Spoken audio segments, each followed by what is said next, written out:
Hi hello welcome back to my YouTube channel. ನಾನು ನಮ್ರತಾ. ಈ ಒಂದು ವಿಡಿಯೋ ಪಾಲಕ್ ಪನ್ನೀರ್ ರೆಸಿಪಿ ಹೇಗೆ ಮಾಡೋದು ಅನ್ನೋದ್ರ ಬಗ್ಗೆ ಐತಿ. ಸೊ ಈ ಒಂದು ವಿಡಿಯೋನ ಪೂರ್ತಿಯಾಗಿ ನೋಡಿರಿ.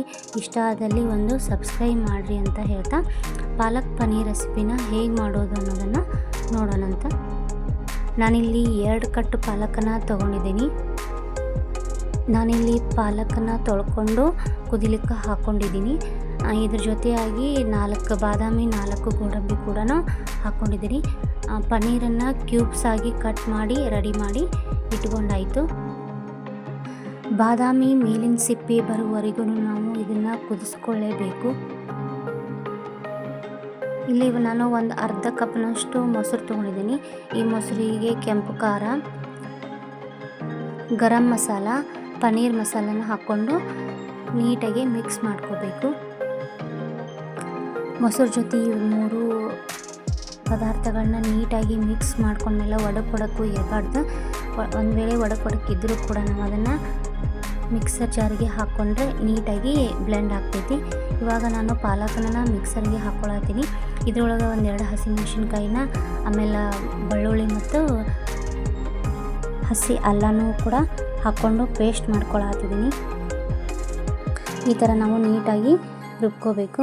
ಇವಾಗ ಒಂದು ಬಾಣಲೆ ತೊಗೊಂಡು ಅದಕ್ಕೆ 1-2 ಸ್ಪೂನ್ ಆಯಿಲ್ ಹಾಕ್ಕೊಂಡು ಸಾಸಿವೆ, ಜೀರಿಗೆ, ಈ ಮಸಾಲೆ ಐಟಮ್ಸ್ ಏನಿದಾವೆಲ್ಲ ಎಲ್ಲಗಳನ್ನು ಹಾಕ್ಕೊಂಡು ಸ್ವಲ್ಪ ಕೊತ್ತಂಬರಿನೂ ಎಣ್ಣೆ ಒಳಗನ ಹಾಕಿ ಫ್ರೈ ಮಾಡಬೇಕು.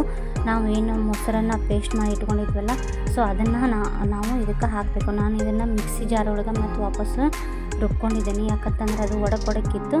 ಆಮೇಲೆ ನಾವು ರುಬ್ಬಿದಂತಹ ಪಾಲಕನೂ ಕೂಡ ಇದರೊಳಗೆ ಹಾಕಿ 5 ನಿಮಿಷ ಕುದಿಲಿಕ್ಕೆ ಬಿಡಬೇಕು. ಇವಾಗ ಸೈಡ್ಗೆ ನಾನು ಕ್ಯೂಬ್ಸನ್ನು ಫ್ರೈ ಮಾಡ್ಕೊಳತ್ತೀನಿ.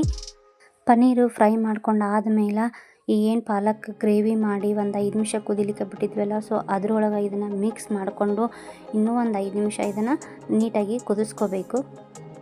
ಪನ್ನೀರ್ ಹಾಕಿ ಫ್ರೈ ಮಾಡ್ಕೊಂಡ್ಮೇಲೆ 5 ನಿಮಿಷ ಬಿಟ್ಟು ನಮಗೆ ಬೇಕಾದಷ್ಟು ಅಂದರೆ ರುಚಿಗೆ ತಕ್ಕಷ್ಟು ಉಪ್ಪು ಮತ್ತು ಸಕ್ಕರೆನ ಹಾಕಿ ಮಿಕ್ಸ್ ಮಾಡ್ಕೋಬೇಕು. ಇಲ್ಲಿ ನೋಡ್ಬೋದು ನೀವು ಎಷ್ಟು ಕ್ರೀಮಿಯಾಗಿ ರೆಸಿಪಿ ಬಂದೈತಿ ಅಂಥೇಳಿ, ಪಾಲಕ್ ಪನ್ನೀರ್ ರೆಸಿಪಿ ಬಂದೈತಿ ಅಂಥೇಳಿ. ಇದನ್ನು ಚಪಾತಿ, ರೊಟ್ಟಿ, ನೀವು ಇಲ್ಲ ಅಂತಂದ್ರೆ ಪರೋಟ ಜೊತೆನೂ ಕೂಡ ತಿನ್ಬೋದು. ಸಖತ್ ಟೇಸ್ಟಿಯಾಗಿಯೂ ಇರ್ತದೆ.